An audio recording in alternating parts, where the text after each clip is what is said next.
Yes, hello, today, look, we've got the force of fourth.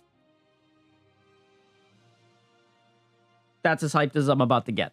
Okay, so let's discuss this. It's an interesting banner. I'm gonna get this right out of the way, out of the gate, so that way I don't waste anyone's time that wants to just get the answer quick and fast. If you don't main GT or Sunfam, and mainly GT, I'm referring to GT mainly. If you don't main GT, skip the banner. If you're looking to Zenkai a whole bunch of characters for Sun Family, this is your banner. If you're looking to add stars to a whole bunch of your Zenkai units for Sun Family, this is your banner. Despite Anniversary being so close. Now, you could also decide to ignore this and just save for Anniversary. Because realistically, here's what I think. If you're looking to start fresh and new, wait till Anniversary. If you're a new player that's still unsure of what team you want to run, wait till Anniversary. If you're settled on the concept of playing Sunfam or GT, you can play this. You can summon on this. Now, for the Z Powerless specifically, if we're to take a look, it's a whole mess of a whole bunch of different tags, which is great for collectors.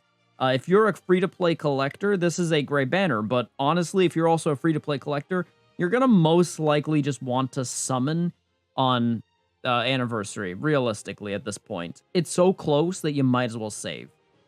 Sure, it has a whole bunch of new EX units, and when I say new, I mean one, and then a whole bunch of reoccurring EX units from other banners, even ones that were just released, like the Trunks. So that's nice, but realistically, most people don't care about EXs, and those that do, I mean, that's great. That's why I'm talking about them.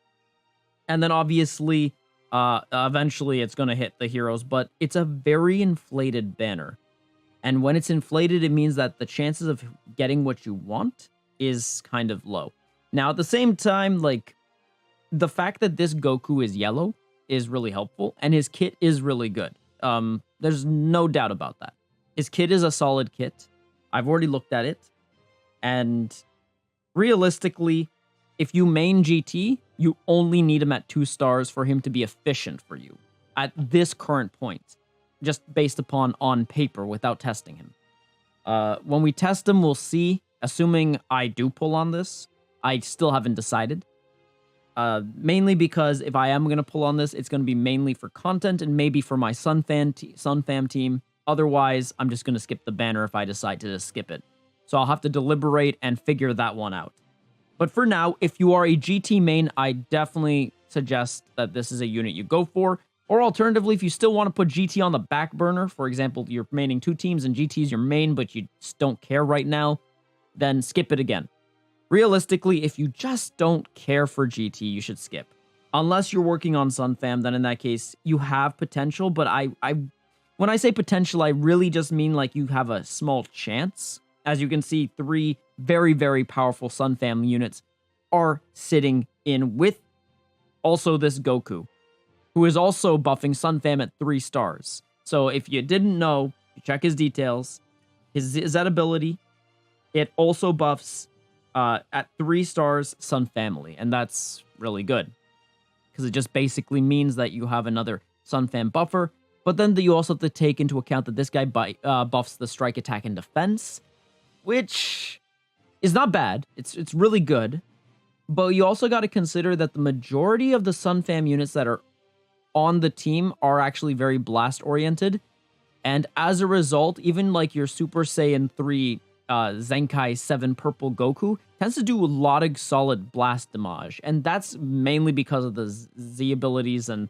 the equips and all that stuff. So him being on the team might be more viable later down the line than it might be currently. Now, that's not to say that he can't be run currently. Maybe it might just help balance out the team a little bit in some aspects, but generally speaking, I do believe that at least at the current moment, Goten's utility might outweigh this dude. But in terms of raw damage, in terms of Cover change. I mean, an extra cover change never hurts. It never hurts. Let's be real. So we'll talk about that. Let's actually go over like Super Saiyan 4 Goku anyways and just see what he's like. So the stats, don't worry about them. Realistically, the stats are misleading. He's a lot stronger than what his stats are, what you see. However, his defense, yeah, be worried. He's gonna get melted. I can definitely see this dude as more of a unit that you don't necessarily want to get hit with. Although some of his kit looks like it wants to supplement damage taking. So we are gonna take a look at that and see if that's actually applicable and how that can be maximized and how effective could this be. But if we take a look at Strike, his Strike is regular, his Blast is regular. Lightspeed times 10 Kamehameha Wave. So this is a charging move. This is definitely not one of those moves where it's a long range. So it has Blast Armor. That's awesome. It also increases its own damage the moment you activate it. And it also cancels basically most of your debuffs and all other shenanigans. So that's beautiful. Now you just have to time it well with someone's Blast or Strike, and whether that's possible is depending on how good your opponent is at baiting and how good your reaction time is. So this can be a little tricky, but at the same time, this can be an amazing move if your opponent is careless. So, you know, it's a good blue card. That's what I'm trying to say. Then we have Wild Dragon Launcher. So Wild Dragon Launcher is also Blast Armor focused. So you're going to notice that this dude is really Blast Armor heavy, which is good. Unfortunately, his Strike isn't Blast Armor heavy, but at the same time, I guess that's fair. When we look at it overall and when I finally make a final decision, we'll talk about it. But he increases his damage. He increases substitution count. That's awesome. He also inflicts force switching on hit. I don't know how I feel about that last one. I guess this is a good card when your opponent is on a color, like when you're at a disadvantage in terms of the color and you want to flip that on its head. This is a great card for that. But in regards to the neutral matchup, it reforces another neutral. And reforcing the game to neutral instead of taking the advantage with a green card can be very slow. And the problem with this, it feels more control-based than it does, and tempo-based than it does actually feel like he's actually trying to win the neutral, a neutral battle, or that he's trying to take advantage of the opponent. It really seems that the only scenario where this actually benefits the user is if they have two units, or the units were just properly placed, that when they inflict the switch in, they force, let's say, a purple unit to come in. If they can do that, then this card is a great card. But again, you still have to win the neutral clash, the neutral combat. So if the combat loop doesn't go in your favor, then all of a sudden now you're on the receiving end, even if it's a purple. And if they have a Rising Rush, you might have to switch. Or you might have to just take it. So I have my reservations. It's not a bad card. The green card is not bad, but I've seen better green cards. I know that there are better green cards out there. This can be toxic in scenarios. So don't count it out. Just be aware that it's nothing to like go cry home about it being broken or anything. I'd say it's balanced. And then finally we have the Dragon Fist of Rage. So we have nullifies revival skills. I mean, at this point, what doesn't have that? Like, I feel like they should maybe cut down on how many units revive and start focusing on actually more defensive maneuvers, defensive tactics in the game. So that way we actually have some sort of actual like shield sword type of combos that we used to have back in the game. Although that could increase the length of games, so I can also see why that would be not very fun. I don't know. It's really hard to balance a game like this, especially when everything is being power crept, but I digress. That's not what we're here to talk about. Let's talk about this skill. So, depending on how many battle members, you have a certain amount of damage plus extra effects. So, realistically, using this at 3 battle members, not exactly ideal. I mean, it's still great if you know you're about to KO your opponent. So then in that case, it doesn't matter realistically. but let's say you're becoming one of the last man standing units or potentially the last man standing unit. Then in that case, at 2 battle members, like a 20% increase, while also, you know, just cutting down on their sustained damage cuts completely. That's awesome. And then you have the 70, you have the, and then the 100 again to the cut. So really the only thing that has changed with the one with him only is that he goes up by 20% twice, so a total of 40% if he's the last man standing unit. It looks good on paper. How good is it in practice is going to be dependent on how you buff your team, how you put your equips on him, and so on and so forth. What units you're putting on the team with them, how is he being buffed? That's going to play a significant role in his overall damage and how well you use him, like utility-wise. All right, let's take a look at the ability. So I'll finish it. You get your ult, you restore your health, you increase your ki, you increase your damage. Solid. This is a good main ability. It's your standard main ability, but it's a good one. We already talked about the Z ability. It's GT for strike, attack, and defense. I believe that was what it said. Strike, attack, and defense. Yes.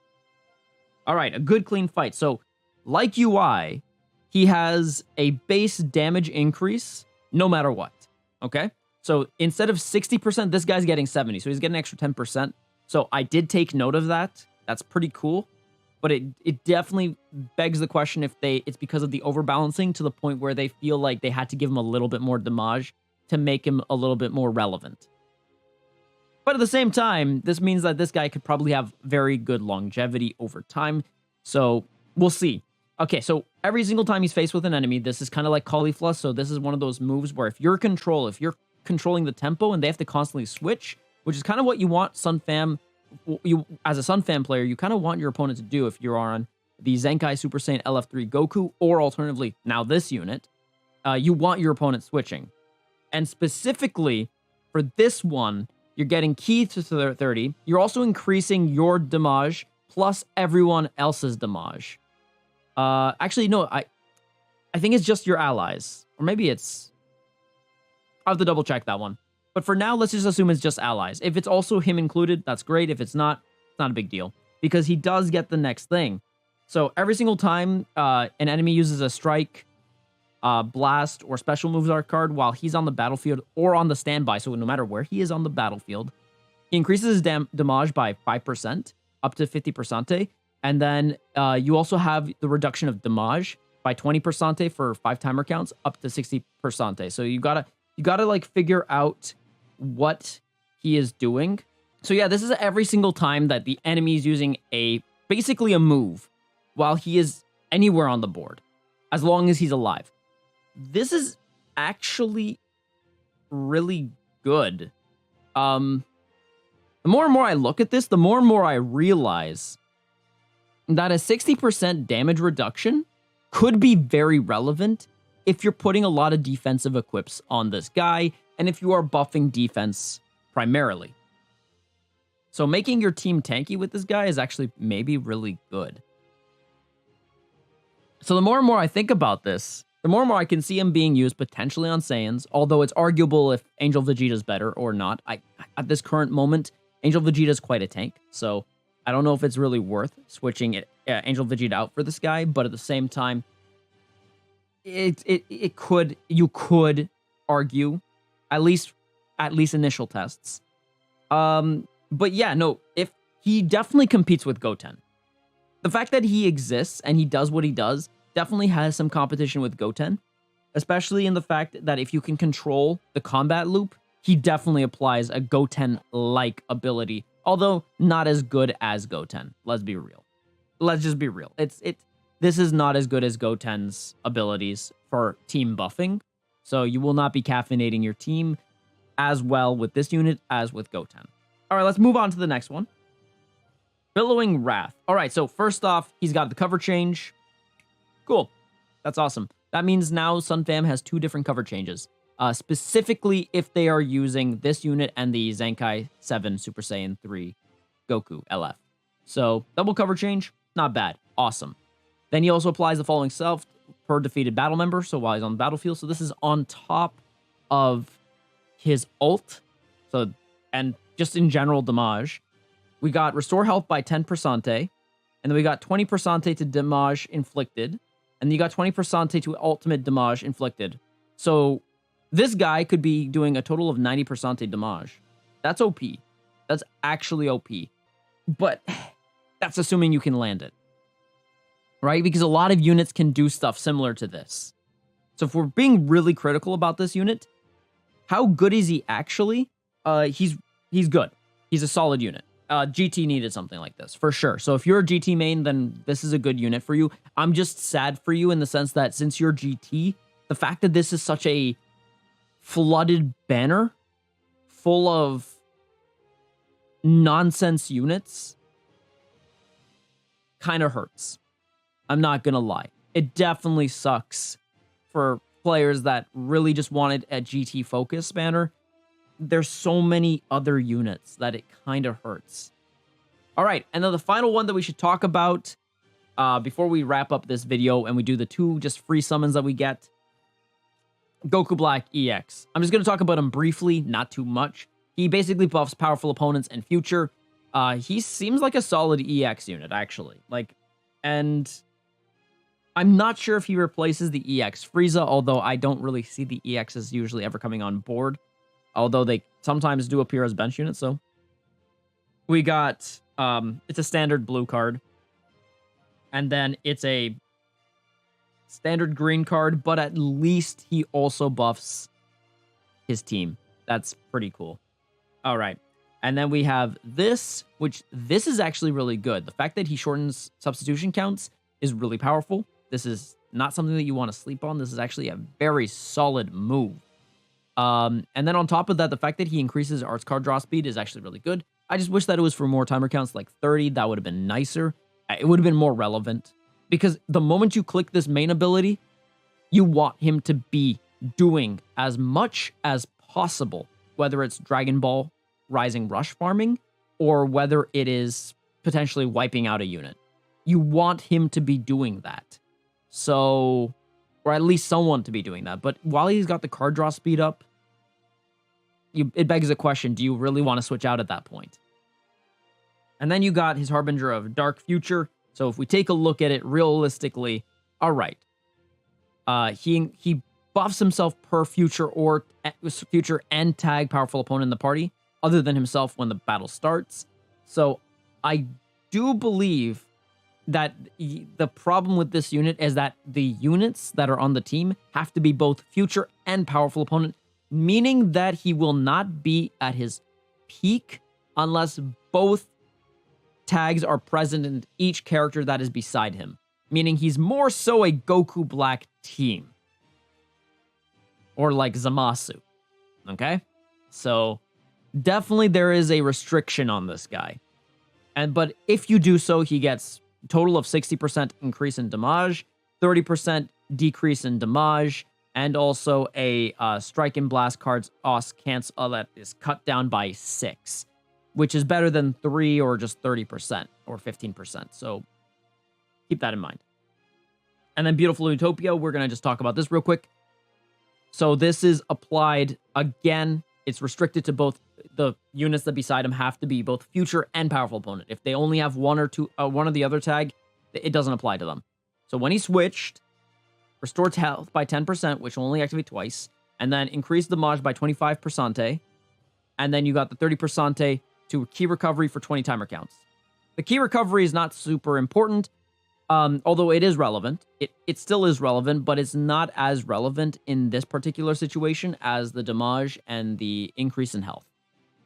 I think overall it's not a bad unit, but would I go out of my way to get this unit for your powerful opponent / future team? No. No, I wouldn't. It's not worth it to go for it.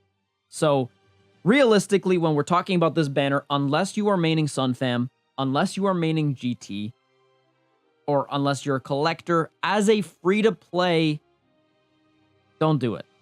Just skip the banner. If you're a YouTuber and you're just creating content for the sake of summoning, go for it. Absolutely, I get it. I totally get it. I may do the same myself, or I might go into it because I am a Sunfam main, knowing that it's not necessarily I would say 100% worth it even then.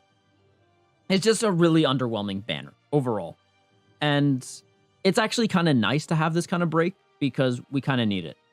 So let's actually go over to the SP guaranteeds. If you did your Just Try to Surpass Me's, you completed everything, you got your 2 tickets, you can summon on this. So let's begin, let's do it, and let's see what happens.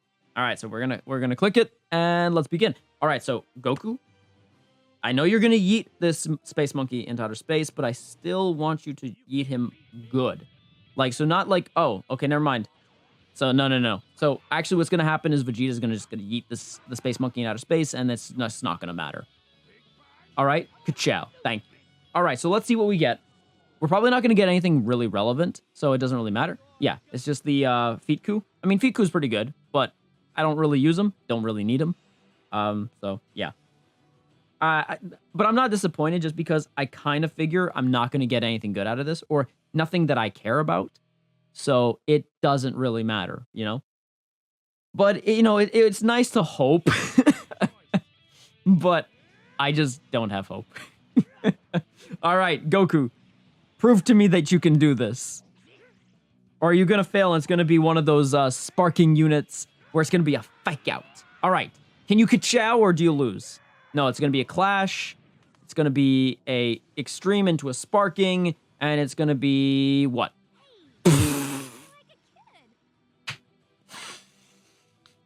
Yeah. Yep. Yep. Of course. Well, how can I live with myself? I can't. I really can't. I got Pan. I love you, Pan, but... Okay.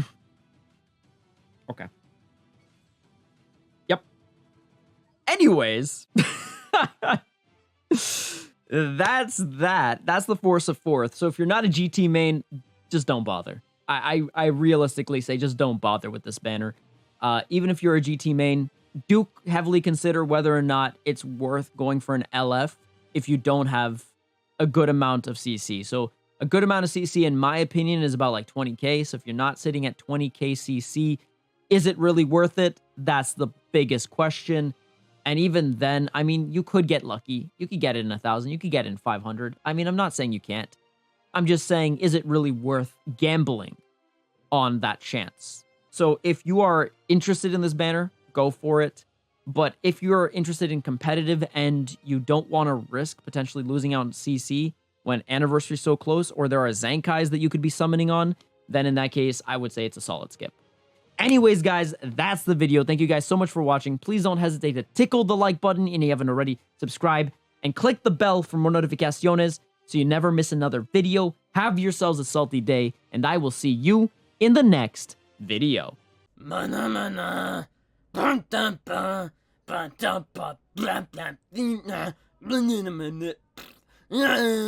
Saitama!